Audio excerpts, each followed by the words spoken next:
नहीं, जो आपकी बात जो है, जैसे बलरग पार्क जो है हिमाचल प्रदेश का एक बहुत प्रेस्टिजियस प्रोजेक्ट है और प्रधानमंत्री जी ने इसकी फाउंडेशन स्टोन ले की हुई है और हम बहुत तेज़ी से इसको विकसित कर रहे हैं।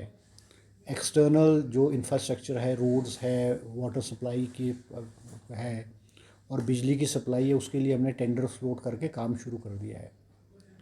अब जो अंदर का जो काम करेगा, जो हमारा स्ट्रेटेजिक पार्टनर होगा जिसकी हम तलाश कर रहे हैं, वो लगभग 1,000 करोड़ रुपए लगा करके उसकी जो अंदर की पार्क के अंदर को डेवलप करेगा।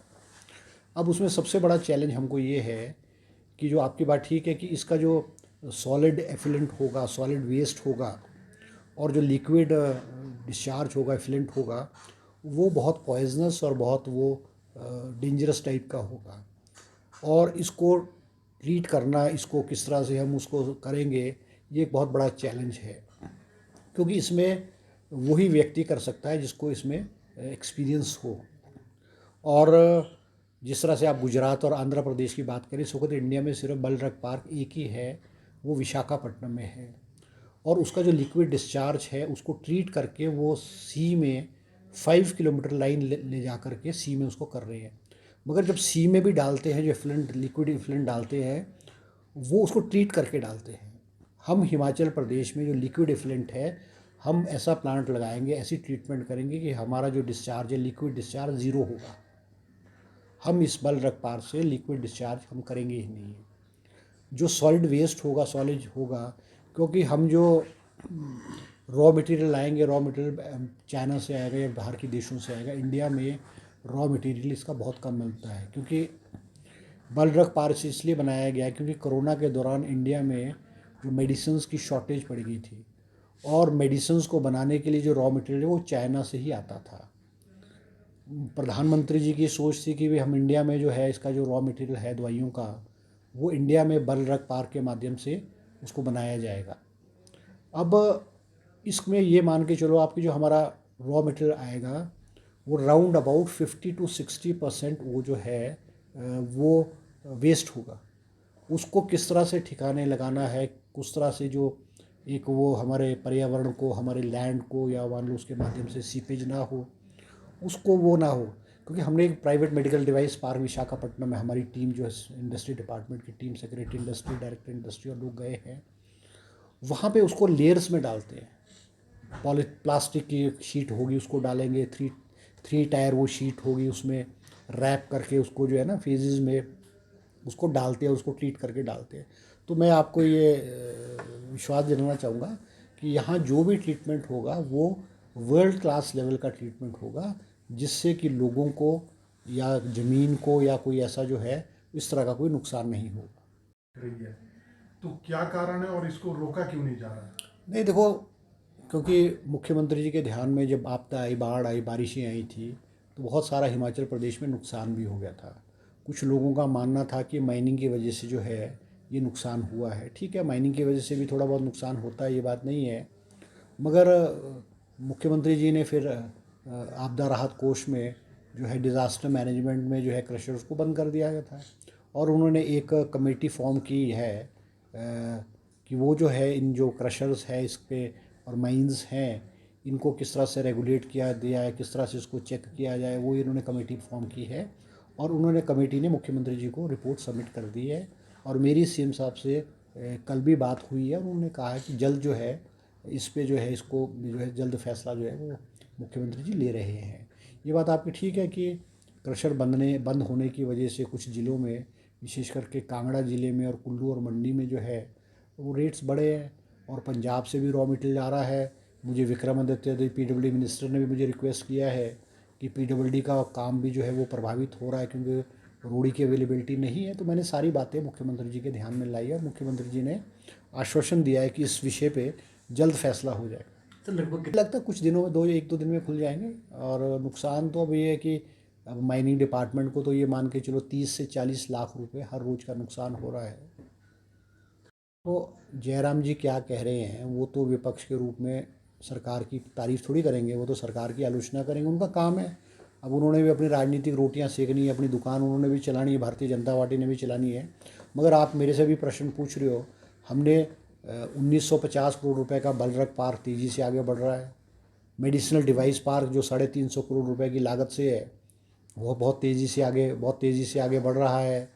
और बहुत सारी जो बिल्डिंग्स है, कॉलेजेस की बिल्डिंग्स है, स्कूल्स की बिल्डिंग है, ऑफिसेज की बिल्डिंग है, करोड़ों रुपए की लागत से हिमाचल प्रदेश में विकास जो है वो हो रहा है।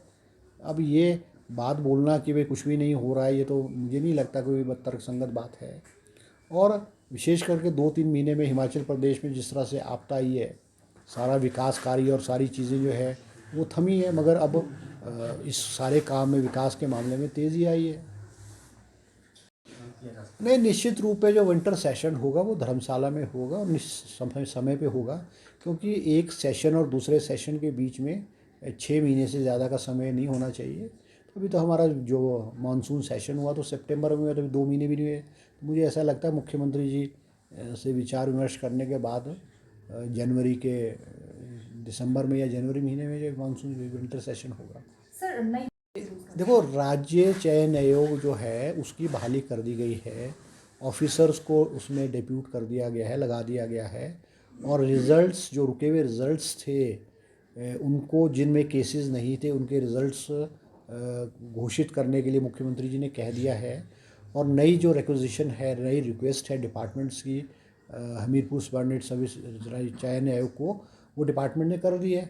अब किसी भी संस्था को, जो सबॉर्डिनेट सर्विस बोर्ड तो भ्रष्टाचार का अड्डा था जहाँ पेपर बिकते थे और उसमें सफाई करना जो है ज़रूरी था।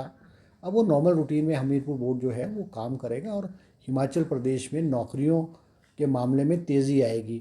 अभी हमारे वन रक्षक जो है, हर बीट में, हिमाचल प्रदेश के हर बीट में वन रक्षक की भर्ती जो है वो जल्द होने वाली है।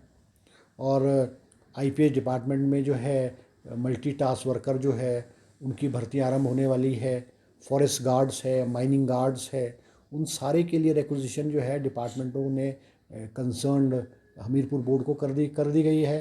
हिमाचल प्रदेश में 6000 टीचरों के पद स्वीकृत किए गए हैं और subordinate service board Hamirpur public service commission को रिक्वेस्ट कर दी गई है। अभी पिछले 1 साल के अंदर अंदर जो है लगभग 500 के करीब जो कॉलेज के प्रोफेसर्स जो है उनकी नियुक्ति हुई है। आयुर्वेदिक डिपार्टमेंट में आयुर्वेदिक डिपार्टमेंट में जो है वो 145 जो है वो आयुर्वेदिक डॉक्टरों की नियुक्ति कर दी गई, जिनकी हम पोस्टिंग जल्द करने वाले हैं। इस तरह से हर विभाग में जो है वो नौकरियां जो है का प्रोसेस जो है जारी है। सर देखो, जो हाटी वाला इशू है उसमें हिमाचल सरकार ने क्लैरिफिकेशन मांगी है, जैसे मैंने पहले भी कहा है। उसमें कुछ त्रुटियां थी, कुछ कमियां थी, कुछ डाउट्स थे, जो हिमाचल सरकार ने जो है गवर्नमेंट ऑफ इंडिया को लिखा है और जैसे ही वो क्लैरिफिकेशन आ जाएगी वो हिमाचल सरकार उसको इशू कर देगी। अब जो केंद्रीय हाटी समिति के पदाधिकारी उन्होंने भी खुद कहा है इसमें कोई क्लैरिफिकेशन की गुंजाइश है, क्लैरिफिकेशन के लिए मांगा है, जैसे आ जाएगा उसको कर दिया जाएगा। तो ये कोई पॉलिटिकल इशू नहीं है और हिमाचल सरकार इसको रोक नहीं सकती है। मगर जहाँ बेस डेट की बात है, base date government of India तय करेगी। अब राष्ट्रपति की नोटिफिकेशन और जो अंडर सेक्रेटरी की लेटर है उसमें भी अलग अलग चीज़ें हैं। तो क्लैरिफिकेशन के लिए गवर्नमेंट ऑफ हिमाचल सरकार ने लिखा हुआ है, वो जैसे आएगी उसको हो जाएगा। अभी आया नहीं शायद। किसी भी सरकार को कर्जा लेना मजबूरी है। हिमाचल प्रदेश आत्मनिर्भर प्रदेश नहीं है। पूर्व की भारतीय जनता पार्टी सरकार ने भी लोन लिया था, इस सरकार ने भी विकास कार्यों को और सरकारी कर्मचारियों की सैलरीज और एरियर को देने के लिए लोन लेना पड़ेगा। अब चहेतों को पैसा थोड़ी बांटा जा सकता है। जो पैसा लोन के माध्यम से लिया जाएगा वो तो फाइनेंस डिपार्टमेंट सेंक्शन करता है, फाइनेंस डिपार्टमेंट का भी एक प्रोसेस है।